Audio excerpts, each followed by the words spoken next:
എല്ലാവർക്കും പുതിയൊരു വീഡിയോയിലേക്ക് സ്വാഗതം. ഇന്ന് ഞാൻ പറയാൻ പോകുന്നത് തംബ്നെയിൽ കണ്ടതുപോലെ തന്നെ രണ്ട് പുലിക്കുട്ടികളെ പറ്റിയാണ്. പുലിക്കുട്ടികൾ എന്ന് പറഞ്ഞാൽ നമ്മൾ അറിഞ്ഞിട്ടുണ്ടാവും, പഹൽഗാം ഭീകരാക്രമണത്തെക്കുറിച്ച്. പാകിസ്ഥാൻ ഇന്ത്യയിലേക്ക് അഴിച്ചുവിട്ട ഒരു ആക്രമണമായിരുന്നു പഹൽഗാം എന്നത്. രാമചന്ദ്രൻ നായരും പിന്നെ ഹിമാൻഷി എന്ന കുട്ടിയുടെ ഭർത്താവും വ്യോമസേന ഉദ്യോഗസ്ഥനുമായിരുന്നവരും എല്ലാം മരിച്ചത് ആ ഭീകരാക്രമണത്തിലായിരുന്നു. ഒട്ടേറെ സ്ത്രീകൾക്ക് അവരുടെ ഭർത്താക്കന്മാരെ നഷ്ടപ്പെട്ടിരുന്നു. ഇതിന് തിരിച്ചടിയായി നമ്മുടെ മോദിയുടെ നേതൃത്വത്തിൽ നടത്തിയ ഓപ്പറേഷനായിരുന്നു ഓപ്പറേഷൻ സിന്ദൂർ എന്ന് പറയുന്നത്. ആ പേര് തന്നെ വ്യക്തമാണ്, സ്ത്രീകളുടെ സിന്ദൂരം മായ്ച്ചതിനുള്ള തിരിച്ചടിയാണ്.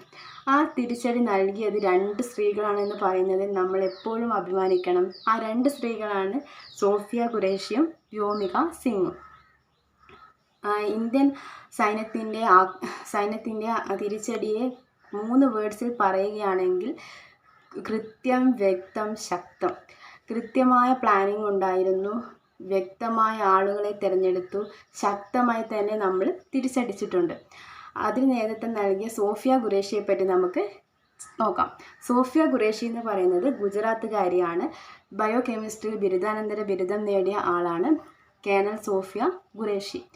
സൈനിക ഉദ്യോഗസ്ഥനെ തന്നെയാണ് കല്യാണം കഴിച്ചത്. മുത്തച്ഛൻ്റെ പാത പിന്തുടർന്നാണ് സൈന്യത്തിലേക്ക് എത്തിയത്. അച്ഛനും സൈന്യത്തിൽ പ്രവർത്തിച്ച ആളാണ്. ഇന്ത്യൻ കോർപ്പസ് ഓഫ് സിഗ്നൽസിലെ ആദ്യ വനിതാ ഓഫീസറാണ് സോഫിയ ഖുറേഷി എന്ന് പറയുന്നത്.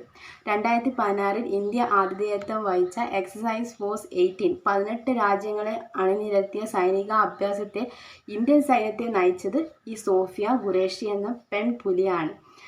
ബിപിൻ റാവത്ത്, മുൻ ജനറലായിരുന്ന ബിപിൻ റാവത്ത് സോഫിയ ഖുറേഷിയെപ്പറ്റി പറഞ്ഞത് അവരുടെ കഴിവും പ്രാപ്തിയും കൊണ്ടാണ് അവർ സൈന്യത്തിലെത്തിയത് എന്നാണ്, അല്ലാതെ ഒരു സ്ത്രീ എന്ന പേരിൽ അല്ല എന്നാണ് ബിപിൻ റാവത്ത് അവരെ പറ്റി പറഞ്ഞത്. ഒരുപാട് റാങ്കുള്ള ഉദ്യോഗസ്ഥരുണ്ടായിരുന്നു. മോദി തിരഞ്ഞെടുത്തത് ഈ രണ്ട് സ്ത്രീകളെയാണെന്നത് വളരെ അഭിമാനകരമായ ഒരു കാര്യമാണെന്നാണ് എൻ്റെ അഭിപ്രായം. അടുത്തത് വ്യോമിക സിംഗ് ആണ്. വ്യോമിക സിംഗ് എന്ന് പറയുന്നത് ആ പേരിൻ്റെ പോലെ തന്നെ ആകാശത്തിൻ്റെ പുത്രി എന്നാണ്.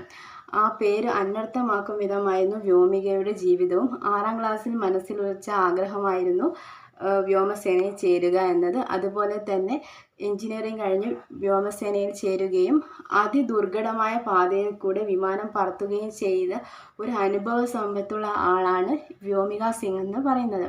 ജമ്മു കാശ്മീർ, വടക്കൻ ഹിമാലയ പ്രദേശങ്ങൾ, അവിടെയൊക്കെ ദുർഘടമായ പാതയിലൂടെ ഈ വ്യോമിക സിംഗ് വിമാനങ്ങൾ പറത്തിയിട്ടുണ്ട്. ഇന്ത്യയുടെ അഭിമാനമായ ചേതക്, ചീറ്റ തുടങ്ങിയ ഹെലികോപ്റ്ററുകൾ പറത്തിയ അനുഭവ സമ്പത്തും വ്യോമികയ്ക്കുണ്ട്. അനുഭവം കൊണ്ടും കഴിവ് കൊണ്ടും പ്രഗത്ഭരായ 2 വനിതകളെ തന്നെയാണ് പാകിസ്ഥാന് മറുപടി കൊടുക്കാൻ ഇന്ത്യ തിരഞ്ഞെടുത്തത്. സ്ത്രീകളെ കരയിപ്പിച്ച പാകിസ്ഥാന് സ്ത്രീകൾ തന്നെ മറുപടി കൊടുത്തത് ഇന്ത്യൻ സൈന്യത്തിൻ്റെ അല്ലെങ്കിൽ ഇന്ത്യൻ പ്രധാനമന്ത്രിയുടെ വളരെ ബ്രില്യൻ്റായ ഒരു ഡിസിഷനായിട്ടാണ് എനിക്ക് തോന്നിയിട്ടുള്ളത്. നമ്മൾ ഓരോ പെൺകുട്ടികൾക്കും അഭിമാനിക്കാവുന്ന ഒരു നേട്ടം തന്നെയാണ് കേണൽ ഖുറേഷിയും വ്യോമിക സിംഗും നടത്തിയിരിക്കുന്നത്. അവരെക്കുറിച്ച് നമ്മൾ അറിയണ്ടേ അല്ലേ? അതിനു വേണ്ടിയാണ് ഞാൻ ഈ വീഡിയോ ചെയ്തത്. അറിയാത്തവർക്ക് ഇൻഫോർമേറ്റീവായിട്ടുണ്ടാവുമെന്ന് വിചാരിക്കുന്നു. ഇതേപോലെയുള്ള ഇൻഫോർമേറ്റീവ് വീഡിയോസിനായി ഈ ചാനൽ സബ്സ്ക്രൈബ് ചെയ്യണേ.